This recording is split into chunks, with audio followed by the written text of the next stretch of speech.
আসসালামু আলাইকুম প্রিয় শিক্ষার্থীরা, আজকে আমি দেখাবো কিভাবে একটি মাত্র স্ট্রাকচার দিয়ে আমরা IELTS writing class 2 agree disagree সকল প্রশ্ন লিখতে পারি। সো আমরা যারা আইএলটিএস রাইটিং ক্লাস 2 লিখতে পারি না তাদের জন্য আজকে ভিডিওটি খুবই গুরুত্বপূর্ণ। সো ভিডিওটি শুরু থেকে শেষ পর্যন্ত দেখবে। আমার সামনে এগ্রি ডিসএগ্রি একটি স্ট্রাকচার দেওয়া আছে, যে স্ট্রাকচারটা ইউজ করে আমরা খুব ইজিলি 5.5 to 6 ব্যান্ড পেতে পারি। ইভেন দো এর থেকে বেশিও আমরা যদি ভালোভাবে লিখতে পারি তাহলে আরো বেশি পেতে পারি। সো আমি আর কথা না বাড়ি এখন এই স্ট্রাকচারটা ইউজ আমরা কিভাবে করব সেটি দেখাবো। So agree disagree opinion. So আমরা যে রাইটিং ক্লাস 2 থাকে তখন এগ্রি ডিসএগ্রি যে কোশ্চেনটা থাকে এই প্রশ্নটা আমরা কিভাবে আনসার করব। প্রথমে introduction for agree disagree. So আমরা প্রথমে যে কোনো রাইটিং ক্লাস 2 লেখার নিয়ম কি, প্রথমে ইন্ট্রোডাকশন, তারপরে বডি 1, বডি 2, তারপরে কনক্লুশন। এই নিয়মটাই আমরা সব সময় প্রযোজ্য। সো আমি প্রথমে ইন্ট্রোডাকশনটা কিভাবে লিখব, ইন দিস কন্টেম্পোরারি ইরা, এটি মানে হচ্ছে ইন দিস কন্টেম্পোরারি ইরা মানে হচ্ছে সমসাময়িক সময়। সো আমরা অনেকে লিখি nowadays, at present, in this time. So এগুলা সিনোনিম হচ্ছে ইন দিস কন্টেম্পোরারি ইরা, যেটা হচ্ছে খুবই high band word. It has been consider that paraphrasing the topic. ওই প্যারাফ্রেজ দ্য টপিক, যেটা এইখানে আমরা যে প্রশ্নটা দেয় তারপর ওটা প্যারাফ্রেজ করবো। সো আমরা যারা প্রশ্নটা প্যারাফ্রেজ করতে পারি তারা প্যারাফ্রেজ করবো, আর যারা পারি না প্রশ্ন হুবহু যেভাবে আছে হুবহু লিখলে কোনো সমস্যা নাই, তবে একটু স্কোরটা কম হবে যদি আমরা হুবহু লিখে ফেলি। তারপর হচ্ছে I think it is very controversial issue, individuals can be found on both side of the argument with strong logic, however. যাই হোক, এর পূর্বগুলো আমরা সবগুলো ঠিক থাকবে। এইখানে যদি আই স্ট্রংলি অথবা পার্টলি এগ্রি ডিসএগ্রি, সো আমি এখানে এসে কিছু চেঞ্জ করব যে আই স্ট্রংলি অথবা পার্টলি। যদি আমি স্ট্রংলি এগ্রি হই তাহলে আমি বডি 1, বডি 2 উভয়টাতেই আমি এর পক্ষে কথা বলবো। আর যদি আমি স্ট্রংলি ডিসএগ্রি হই তাহলে আমি বডি 1, বডি 2 উভয়টাতেই আমি যেই টপিকটা দেশে এর বিপক্ষে কথা বলবো। সো আমি সাজেস্ট করি সবাইকে আমরা পার্টলি এগ্রি অথবা পার্টলি ডিসএগ্রি হবো। সো পার্টলি এগ্রি অথবা ডিসএগ্রি হওয়ার সুবিধাটা কি, আমরা যদি পার্টলি এগ্রি অথবা ডিসএগ্রি হই তখন আমরা বডি 1 এর পক্ষে, বডি 2 এর বিপক্ষে বলতে পারবো, অথবা ডিসএগ্রি হলেও বডি 1 এর বিপক্ষে 2 তে গিয়ে পক্ষে আমরা লিখতে পারবো। সো আমরা যে কোনো প্রশ্নের ক্ষেত্রে পক্ষে বিপক্ষে লেখাটা খুবই ইজি হয়ে যায়। সো আমি সবাইকে সাজেস্ট করবো আই পার্টলি এগ্রি অথবা ডিসএগ্রি হওয়ার জন্য। সো প্রশ্ন নম্বর হাউএভার আই পার্টলি এগ্রি অথবা disagree with this conviction, although যদিও few points can be found against my opinion in the forthcoming paragraphs I will illustrate my point of view with logical explanation. এই যে আমার স্ট্রাকচারটা, এখানে অনেক ভালো ভালো ওয়ার্ড দেয়া আছে, অল দা দেয়া আছে, তারপরে অলদো আমরা জানি অলদো অথবা এই ধরনের স্ট্রাকচার ইউজ করা মানে কমপ্লেক্স সেন্টেন্স হচ্ছে। সো কমপ্লেক্স সেন্টেন্স ইউজ করাটাই খুবই গুরুত্বপূর্ণ রাইটিং স্কুল ক্ষেত্রে ভালো স্কোর করতে গেলে। তারপর ইন দ্য ফোর্থকামিং প্যারাগ্রাফস, আমরা অনেকে লিখি নেক্সট প্যারাগ্রাফ। সো এটার থেকে খুব ভালো ওয়ার্ড হচ্ছে forthcoming paragraphs. I will elucidate, অনেকে আমরা এখানে এক্সপ্লেইন লিখি। সো এক্সপ্লেইন আমরা to elucidate my point of view, my opinion না বলে বলছে my point of view with logical explanation. So এটা আমরা সব সময় যে কোনো টাস্ক টুর এগ্রি ডিসএগ্রি ক্ষেত্রে আমরা এই স্ট্রাকচারটা সবসময় ইউজ করবো, এই এতটুকু পর্যন্ত। তারপর হচ্ছে পজিটিভ সাইড, মানে হচ্ছে এগ্রির পক্ষে আমরা যে কথাটা লিখবো এইটা। সো আমরা এগুলাতে উপরে যে পজিটিভ সাইড ইন্ট্রোডাকশন, এগুলো তো আমরা কোনো হেডিং দিব না, জাস্ট আমি এখানে বোঝানোর জন্য আমার এখানে সাজানো। There are many positive reasons that can compel me to go in favor of the statement. So আমরা এখানে ফেভার লিখবো, এগেইনস্ট লিখবো না, যেহেতু আমি পক্ষে কথা বলবো বডি 1 আমরা সবসময় পক্ষে লিখবো। তারপর initially first cause is extremely vital if you look around for example. So এই যে সেন্টেন্সটা আছে আমরা এইটা আমি সাজেস্ট করবো ইউজ না করার জন্য।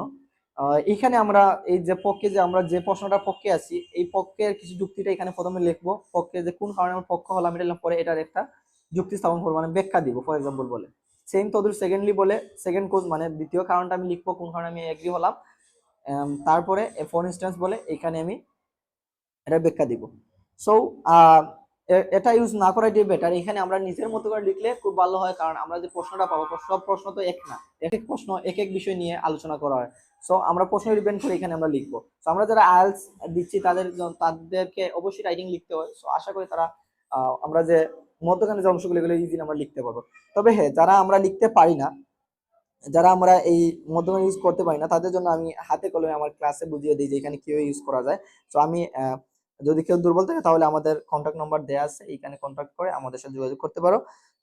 এই মিডিলের যে ওয়ার্ডগুলো কিভাবে ইউজ করতে হয় সেটা আমরা দেখিয়ে দিব। তবে এটা ইউজ করলে কি হবে, হয়তো 5.5 এইরকম রেজাল্ট হবে, এর বেশি সম্ভব না টু বি অনেস্ট। তবে যদি আমরা মধ্যখানটা ইউজ না করে নিজের মতো করে এই মধ্যের যে 2-3টা সেন্টেন্স বা 4টা সেন্টেন্স আমরা নিজ থেকে লিখতে পারি তাহলে আমরা 6 ইভেন 6+ রেজাল্ট পেতে পারি। তারপর হচ্ছে নেগেটিভ সাইড বডি টু, যেখানে আমরা বিপক্ষে কথা বলবো। সো দেয়ার আর দেয়ার দেবো কমা, তারপরে হাওয়ার দেবো কমা। এই যে স্ট্রাকচার আমরা হু ইউজ করবো এইভাবে দিব, কারণ এটা হচ্ছে অনেক বড় ধরনের স্ট্রাকচার। আমরা অনেকে আমরা শুধু মূলত হচ্ছে হাওয়ার দেয়ার আর ফিউ স্ট্রং। সো আমি এখানে লিখেছি দেয়ার আর দেয়ার পরে কমা, তারপরে হাওয়ার তারপরে comma, a few strong motive that can encourage someone to go in against the statement. So আমরা এখানে এগেইনস্ট লিখবো, ফেভার লিখবো না, কারণ আমরা এখানে বিপক্ষে কথা বলবো। তারপর টু বিগিন উইথ বলার পরে first cause is very critical in this case, to exemplify. তারপরে এই যে সেন্টেন্স গুলো আছে এটা সেম ওই আগের মতো, এখানে মধ্যগুলা, এখানে আমরা মধ্যটা আমরা নিচ থেকে ইউজ করবো না, আমরা টু বিগিন উইথ বলে আমাদের মতো করে এখানে কোন কারণে আমি বিপক্ষে হলাম এই একটা রিজন দিব, তারপরে এটার টু এক্সাম্পলিফাই বলে এটার ব্যাখ্যা দিব, সেম ইন এডিশন বলে তারপরে আমরা সেকেন্ড কারণ লিখবো, সেকেন্ড কারণ লেখার পরে এটার ব্যাখ্যা দিব, ফর ইনস্টেন্স বলে এটার ব্যাখ্যা আমরা সেকেন্ড কোড এক্সপ্লেইন। তো এই কথাগুলো মধ্যখানে যে মিডিলের কথাগুলো আছে এগুলা আমি সাজেস্ট করি না লেখার জন্য। তো দুর্বলদের জন্য আমরা এগুলা দেখিয়ে দেখিয়ে এটা ইউজ করা যায়।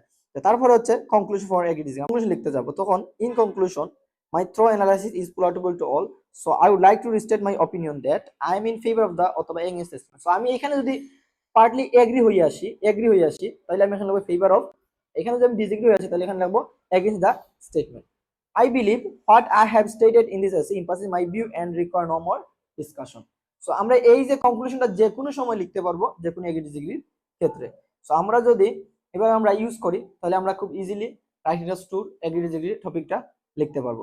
এখানে আমি যে যে বিষয়গুলো দেখিয়েছি, আমরা যে মিডিলের সেন্টেন্সগুলো ব্যতীত এইখানে যে স্টেটমেন্ট পর্যন্ত এখানে আছে, তারপরে আবার দ্য স্টেটমেন্ট পর্যন্ত, এই যে প্রথম সেন্টেন্স বাকি ইন্ট্রোডাকশন কনক্লুশন এগুলো ইউজ করলেই দেশসম্মত ওয়ার্ড হয়ে যায়। বাকি 100 ওয়ার্ড আমরা নিচ থেকে বানিয়ে লিখবো এই মধ্যখানে, তাহলে ভালো একটা রেজাল্ট আমরা করতে পারবো। অনেকে বলবে এটা এটা হচ্ছে টেমপ্লেট, সো টেমপ্লেট ইউজ করে মার্ক মিলে না।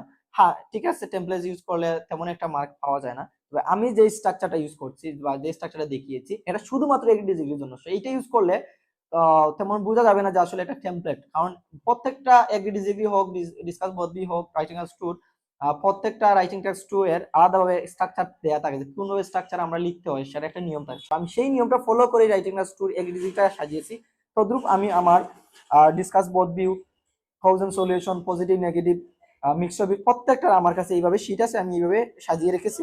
সো এক একটা এক এক রকম, এইভাবে এটা ইউজ করলে তেমন এটা বোঝার ক্ষমতা নাই যে আসলে টেমপ্লেট। সো আমরা এটা খুব ইজিলি ইউজ করতে পারবো এবং এটা ইউজ করার মাধ্যমে আমরা ভালো একটা স্কোর পেতে পারি। যদি সরাসরি কেউ পড়তে চান তাহলে আমার এখানে কন্ট্যাক্ট নাম্বার দেওয়া আছে, এখান থেকে যোগাযোগ করতে পারেন। আমাদের ক্লাসে হাতে কলমে এই সবগুলা জিনিস বুঝিয়ে দেওয়া হয় এবং এর মাধ্যমে নিজেরা ভালো একটা রেজাল্ট করতে পারবে। আসসালামু আলাইকুম।